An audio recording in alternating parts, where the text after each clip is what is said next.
Saudações alvinegras. E aí, galera, beleza? Hoje, domingo, né? Dia dos Pais, para todos os botafoguenses e para todos os pais do mundo. Um feliz Dia dos Pais para todos.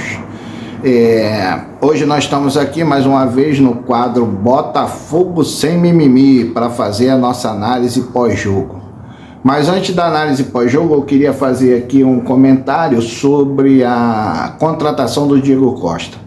Na minha opinião, uma contratação muito providencial do Botafogo. O Diego Costa, ele teve aqui um tempo no Atlético Mineiro e eu sei que ele fez, parece que 5 gols em 19 jogos. Mas eu quero mostrar para vocês os gols do Diego Costa. Eu fiz uma análise de todos os gols que ele fez. Dos 5 gols que ele fez, somente em um jogo a partida já estava decidida. Com 2-0 para o Atlético Mineiro, ele fez o terceiro gol. Todos os outros jogos, ele fez ou o gol do empate, ou ele fez o 1-0. Aonde eu quero chegar com isso? É que se o Diego Costa, façam aqui um cálculo de acordo com o meu ponto de vista, ok? Como eu falo, eu sempre dou a minha opinião. Então, se o Diego Costa fizer no Botafogo 5 gols nessas 19 partidas aí que faltam para o final do campeonato, se ele fizer 5 gols decisivos, seriam 5 vitórias. 5 vitórias são 15 pontos. Nós temos 47, chegaríamos a 62 pontos. Com 5 gols do Diego Costa, gol decisivo. O que não é difícil, por quê? Porque o nosso time está muito bem encaixado, né? O nosso time está muito bem encaixado, né? E o Diego Costa vai chegar num time onde vai ter profundidade para que ele possa fazer as jogadas de conclusão. Ele é um excelente jogador para conclusão, sabe cabecear, é um jogador alto, um jogador forte, pode abrir espaço entre os zagueiros para o nosso meio-campo, para dar profundidade para outros jogadores entrarem ali por aquele setor. E, na minha opinião, é uma decisão acertada, sabendo que nós estamos vivendo uma era profissional. Aqui não tem mais jogador de DVD. São feitas análises, são feitos todos os cálculos para que aquele jogador que seja contratado tenha um desempenho que possa ajudar o nosso time. Bom, agora vamos lá à análise. Eu tinha dado a minha escalação como o meu time ideal, mas é como eu falo, o pré-jogo é só uma ideia.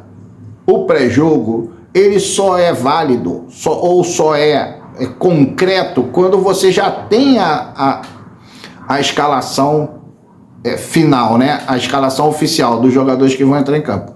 Porque, por exemplo, eu coloquei que ele entraria com o Jean Anderson e ele não entrou, né? Ele entrou com o Eduardo como falso 9 e o Lucas Fernandes. Eu não tinha colocado o Lucas Fernandes.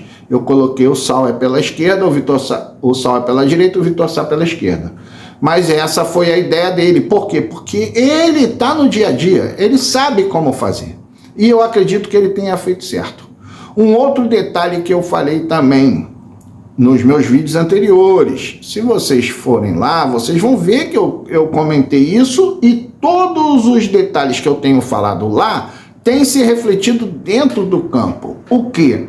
O Bruno Lage é um treinador que vai aproveitar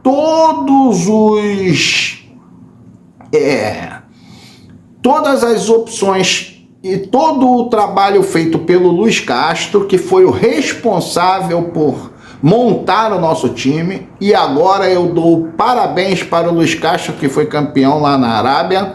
Muito obrigado, Luiz Castro, por você ter feito aquilo que estava proposto para você fazer.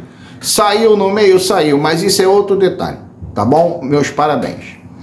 Uma outra coisa, e o Bruno Lage iria colocar dentro do esquema do Botafogo o fator Premier League. por causa da experiência que ele teve na Premier League. Então vocês viram que no segundo tempo a pressão feita pelo Botafogo foi coisa de Premier League, era coisa de Manchester City, era coisa de Liverpool, era coisa de Chelsea, era coisa de Arsenal, de Tottenham. Era uma pressão muito forte no pós-perda.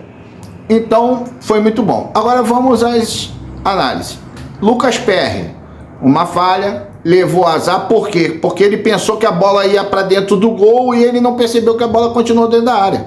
Então o tempo que ele perdeu virando para ver se a bola estava indo para dentro do gol foi o tempo que deu para o jogador chegar na bola. Se ele vê que a bola não estava dentro do gol e estava dentro da área, ele chegava antes, porque ele estava mais perto.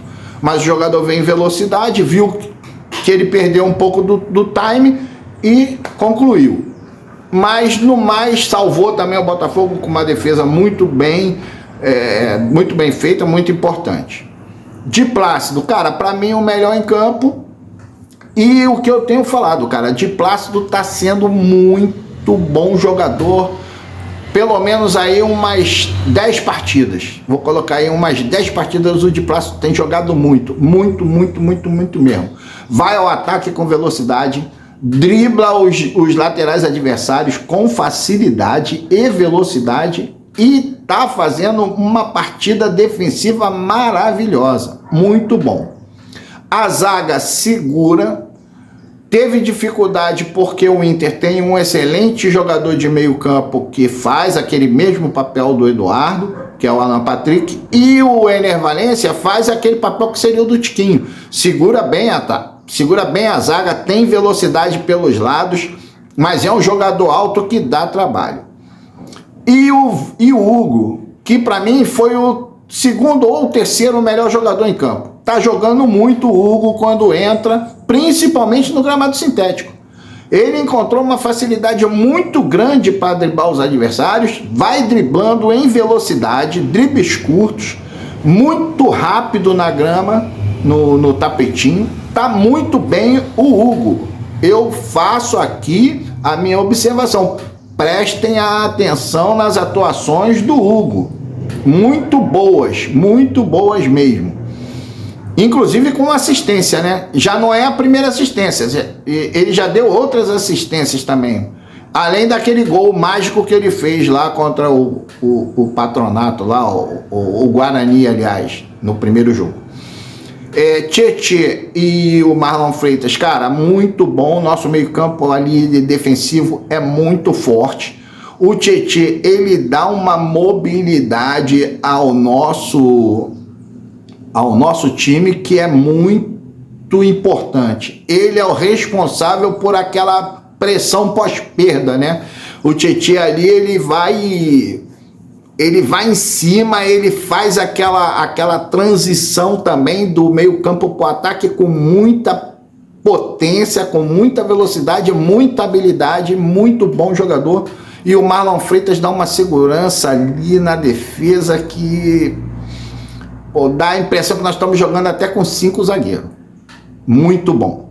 O Eduardo, cara, é o cara mágico do time, né? No início começou com o Lucas Fernandes, que estava bem.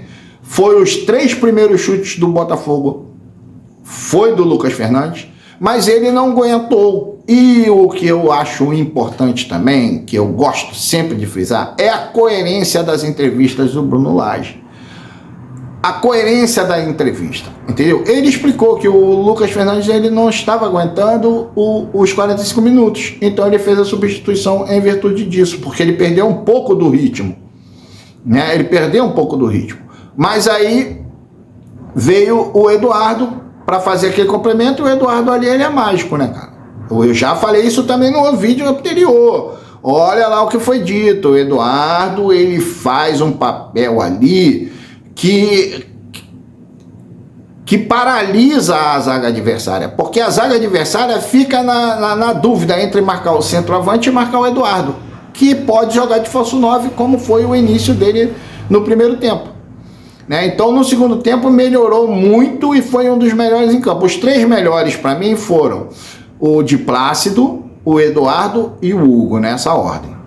Tá? O Sauer entrou, mas como eu falei também, o Sauer ficou bloqueado pela ação do Lucas Fernandes.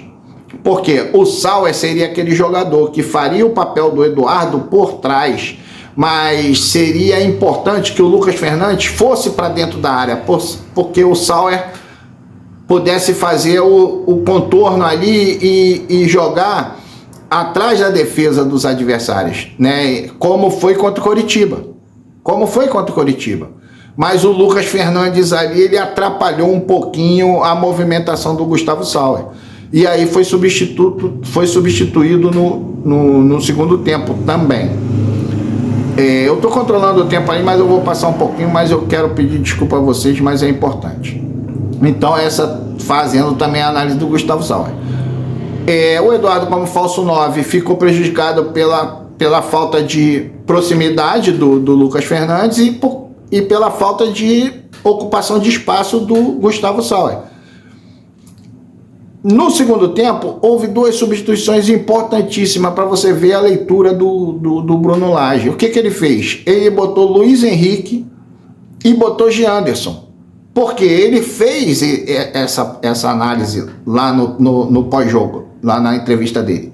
Ele precisava do jogador que levasse um pouco mais a zaga adversária para trás e que prendesse esses jogadores lá atrás. Para quê? Para dar efeito para o Eduardo poder se movimentar, um intervalo entre a zaga e o meio-campo, que estavam muito próximos. Ele afastou um pouco a zaga do meio-campo do Internacional e ali naquele espaço jogou o Eduardo, que é onde ele sabe jogar e ele faz isso com maestria.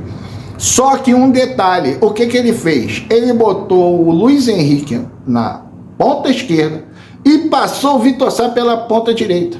E é isso que às vezes eu falo do Júnior Santos, ele não entende muito. Tanto que quando ele entrou, ele cometeu os mesmos erros que eu já venho falando. O Júnior Santos é maravilhoso, só que ele não entende muito bem o que é importante para o time e o que não é. Ele faz aquela parte defensiva, mas na parte ofensiva ele peca, porque ele quer pegar a bola e ir para o meio. O que o Vitor Sá fez quando entrou? As 3 primeiras jogadas, ele já foi na linha de fundo, separou o lateral esquerdo do quarto zagueiro. E ali sobrou espaço para o Tietchan entrar, para o Di Plácido entrar, para o Eduardo entrar ali naquele setor. E assim nós começamos a dominar e a apertar muito mais e a recuperar muito mais rápido a bola. Porque afastou um pouco a zaga do meio campo e afastou o lateral dos zagueiros. Tanto o Vitor Sá pelo lado direito, quanto o Luiz Henrique pelo lado esquerdo. E o que aconteceu também com a entrada do Luiz Henrique? Como eu falei, o Vitor Sá precisa de distância. Ele encontrou essa distância do lado direito e não estava encontrando essa distância do lado esquerdo, né? Por causa daquele Bustos e do outro zagueiro, acho que é Vitão o nome. Então ele não estava encontrando essa distância, encontrou do lado direito. E o Luiz Henrique, por ser mais físico, o que ele fez? Ele confrontou o Bustos, ele confrontou os zagueiros. Tu tá entendendo? Então manteve a pressão muito grande em cima do lateral e do zagueiro central. Então o Luiz Henrique muito bem, fez um gol maravilhoso, deu uma assistência, uma partida maravilhosa. E o que eu quero deixar aqui muito enfatizado, cara, nós estamos com um técnico que, além do sistema que foi praticado pelo Luiz Castro, ele está mantendo, como ele está colocando a ideia de Premier League dentro do Botafogo. E nós estamos indo muito bem. E como eu falei, de acordo com as minhas previsões, na 8ª rodada do segundo turno, mantendo esse padrão, o campeonato vai estar praticamente decidido. Tá bom? Um grande abraço. Celso Rodrigues, Luiz Celso, Celcinho. Vai lá, se inscreve no canal. Tu tá entendendo? Curte lá, vê o vídeo, vê lá que vocês vão ver que eu falei tudo isso aí que tá acontecendo. Tá bom? Saudações alvinegras. Ficam todos com Deus.